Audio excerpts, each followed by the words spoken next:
श्री यमराज जी।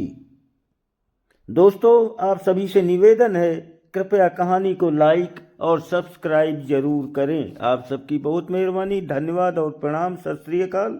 कहानी है श्री यमराज जी, जिनकी जीभ भगवान के मंगलमय गुणों एवं परम पवित्र नाम का वर्णन नहीं करती, जिनका चित्त भगवान के चरण कमलों का चिंतन नहीं करता, जिनका सिर एक बार भी श्री कृष्णचंद्र को प्रणाम करने के लिए नहीं झुकता, भगवान विष्णु के पावन कर्मों से सर्वथा पृथक रहने वाले केवल उन दुष्टों को ही तुम लोग यहाँ यमपुरी में लाया करो।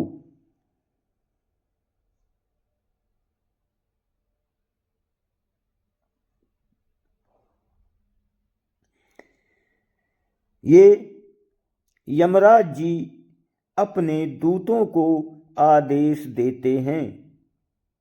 जब भी यमदूत हाथ में पास लेकर मृत्युलोक के मरणासन्न प्राणियों को लेने चलते हैं, तभी उन्हें पास बुलाकर उनके कान में यमराज जी समझाते हैं। जो लोग भगवान की कथा को कहने सुनने में लगे रहने वाले हैं, उनके पास तुम मत जाना। उन्हें तो तुम छोड़ ही देना, क्योंकि मैं दूसरे सब प्राणियों को कर्म का दंड देने वाला स्वामी हूँ, पर भगवान के भक्तों को दंड देने की शक्ति मुझ में नहीं है। मैं उनका स्वामी नहीं हूँ। नित्यदेव होने पर भी यमराज जी भगवान सूर्य नारायण के पुत्र हैं। वो देवशिल्पी विश्वकर्मा की पुत्री संज्ञा से उत्पन्न हुए हैं।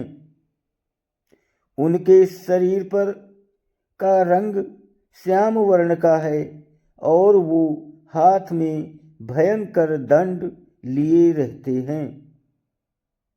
उनका वाहन भैंसा है। भगवान ब्रह्मा की आज्ञा से ही प्राणियों के कर्मों के अनुसार फल का निर्णय करने जैसा कठोर कर्म उन्होंने स्वीकार किया है।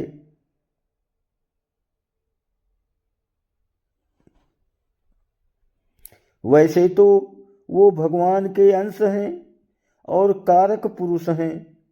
कल्प के अंत तक संयमनीपुरी में रहकर भी जीवों को उनके कर्म के अनुसार फल का विधान करते रहते हैं।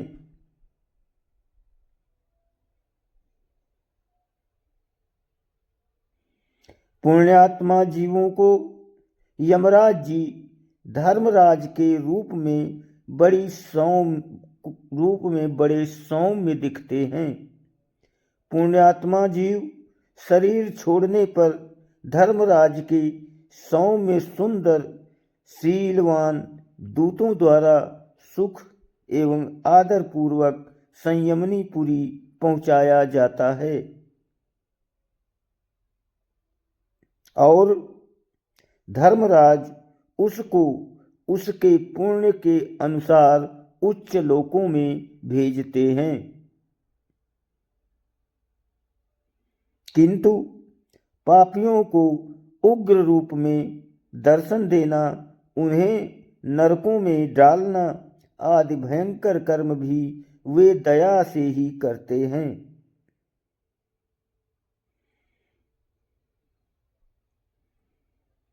यमराज जी प्रधान भगवत आचार्यों में से एक हैं, अतः उनके द्वारा निष्ठुरता तो संभव ही नहीं है। वे तो दंड इसलिए देते हैं जिससे प्राणी पापों से छूटकर पवित्र हो जाएं। वो शुद्ध होकर फिर पृथ्वी पर जाने योग्य होवें और उसे भगवान को पाने का अवसर प्राप्त हो सके।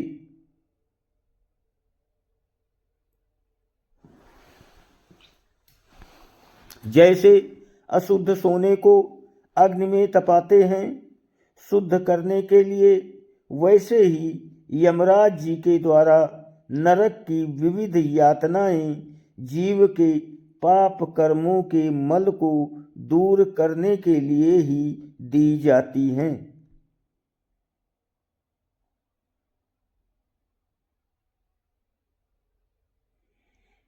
यमराज जी ने अपने दूतों को भक्ति तत्व का उपदेश करते हुए कहा है, जीव के समस्त पापों को दूर करने के लिए इतना ही साधन पर्याप्त है कि वो भगवान के दिव्य गुण, मंगलमय चरित्र एवं परम पावन नाम का कीर्तन करें।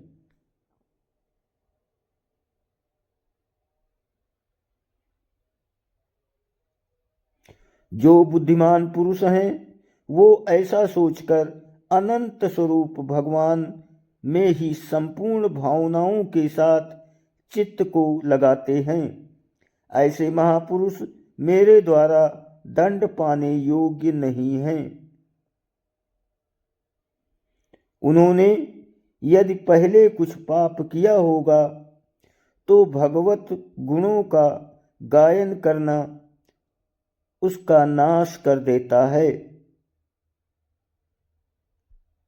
जो समदर्शी भागवचरण आगत साधु जन हैं, उनके चरित्र पवित्र चरित्र देवता तथा सिद्धगण भी गाया करते हैं।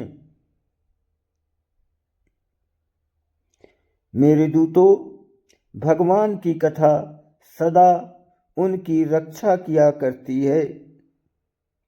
तुम लोग उनके पास मत जाना। कोई मेरा सेवक या स्वयं मैं भी उन्हें दंड देने में समर्थ नहीं। निष्किंचन वीतराग परमहंस जन रसज्ञ होकर भगवान के चरण कमलों के जिस मकरंद में निरंतर लगे रहते हैं, भगवान मुकुंद के